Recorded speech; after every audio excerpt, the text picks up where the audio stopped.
Senator, thank you so much for your time. Let's get right to it. The Take It Down Act, a big deal for you, a bipartisan piece of legislation, championed, of course, by you and also the First Lady. Your message to parents for this.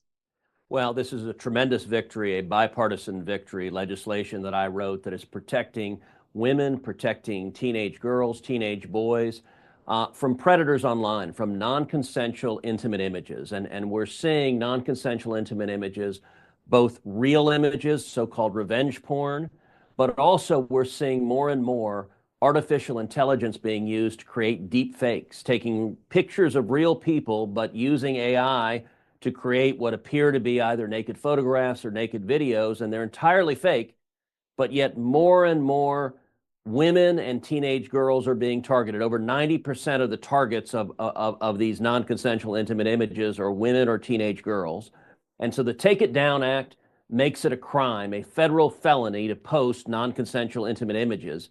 It also gives the victim a federal right to get the content removed from online. Many of these tech platforms, when these images are put up, leave them up and they don't remove them. And this, when the president signs the Take It Down Act into law, any victim will have a statutory right to get the garbage removed online because it is a grotesque violation of your privacy and your basic rights. This is something you have been working on, and senators and Republicans, or Republicans and Democrats, representatives on both sides of the aisle have been pushing for this. What is it? What is the message for people who look for bipartisanship in a Congress that is far from bipartisan? This specific piece of legislation. Well, listen, this bill was a great example of bipartisanship. I wrote the bill and I teamed up with Amy Klobuchar, Democrat from Minnesota. The two of us introduced it together. The two of us worked together to get it passed. We built support from victim groups, advocates. We passed it through the Senate 100-0 unanimously. So every Republican agreed with it, every Democrat agreed with it.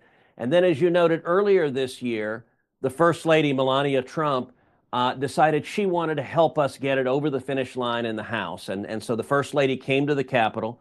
I hosted a roundtable the First Lady participated in where she could hear from victims who had been victimized by this. And that roundtable, it was incredibly powerful. I'll tell you, one of the victims who was there is a teenage girl named Elliston Berry.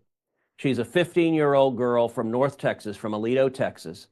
And when she was 14, she was a freshman in high school. She woke up one Monday morning. Her phone was blowing up, and her friends were all texting her because it turned out a classmate of hers had taken a perfectly innocent picture of her from social media and had used an app online to create a deep fake and had sent what appeared to be naked pictures of her to all of her classmates. Now, listen, I'm the father of two teenage daughters. It is hard to be a teenager, and especially hard to be a teenage girl right now. But the nightmare that Elliston went through of all of her friends who had these pictures, they thought they were real. And I'll tell you, it's an amazing story, Andrew. Her mother, Anna, picked up the phone and called my office. She's a constituent, she's a Texan, and reached out to my office and said, hey, can you help my daughter? And my staff elevated what happened to her to me. And we wrote the Take It Down Act in response to what happened to Elliston. And I'll tell you, Elliston and her mother flew up to D.C. when we introduced the bill. And we were sitting in my office talking, and I asked, I said, well, tell me about what happened to the pictures. And Anna, the mother, she got very frustrated, said, this happened 9 months ago. She said, for 9 months, I have been trying to get this garbage taken down. I have called, I have emailed Snapchat, and I'm just getting a stone wall, no response at all. I'll tell you, I turned to my staff.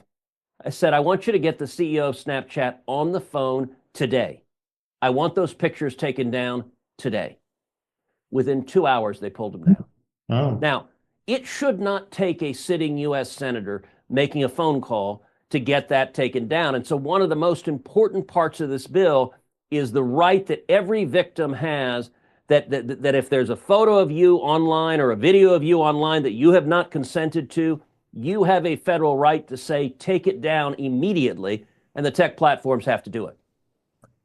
Do we know by chance when the president's going to sign this or when it'll go into law? It is expected to be signed within the next week or so. We don't have a firm date for the signing date, but the First Lady's participation in that roundtable, what that did is it accelerated the time period. And so the House took it up, passed it overwhelmingly. There were only 2 no votes in the entire House of Representatives. So it has now gone to the president's desk, and we're expecting a signing ceremony soon, but we don't have the date yet.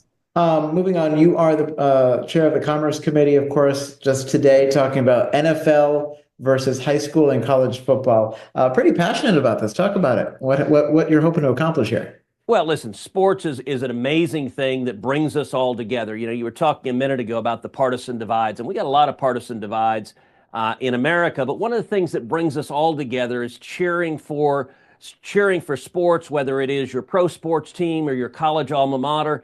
It is an amazing thing. And so I just chaired a hearing this week on how difficult it is right now to watch sports on TV, because now so many of the leagues, whether it's the NFL or Major League Basketball or the NBA, you have streaming services. You have to sign up for all of these different services to watch games. And that's really, I think, hurting the fan experience. And so I wanted this hearing to examine, why is it? You know, it used to be you could just turn on the TV and see everything. And we're moving way away from that. And I think that hurts fans. And so I think this was a useful hearing, and our discussion going forward is going to be, what steps can Congress take to make it so that fans can actually, you know, sports gets a lot of benefits. For example, an exemption from antitrust, for example, millions of dollars, often in taxpayer money, that goes to build stadiums.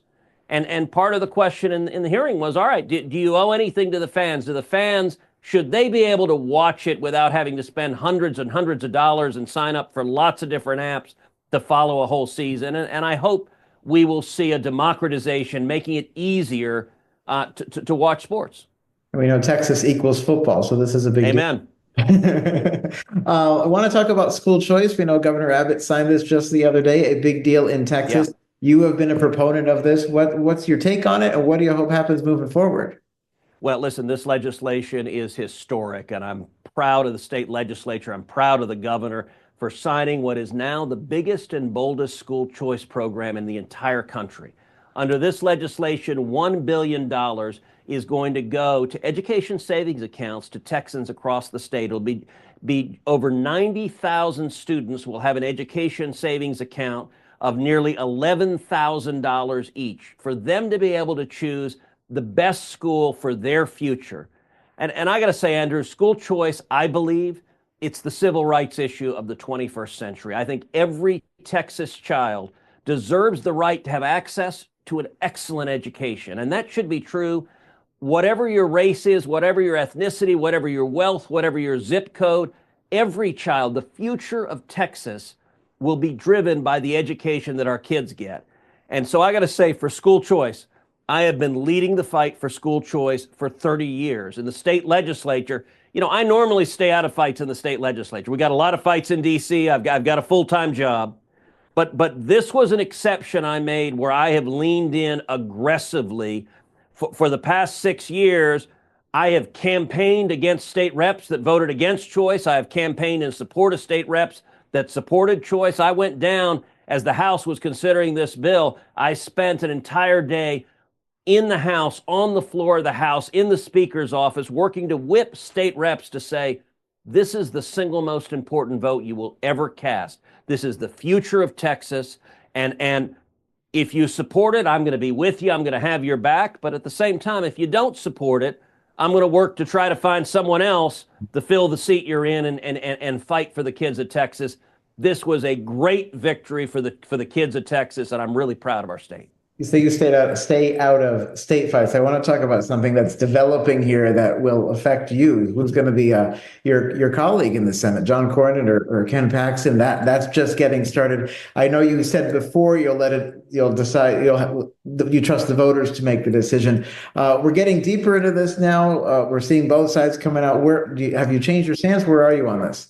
So listen, John Cornyn is a friend. Ken Paxton is a friend. I have worked with both of them for over a decade. I know them both well. I have a long history with both of them. I like and respect both of them.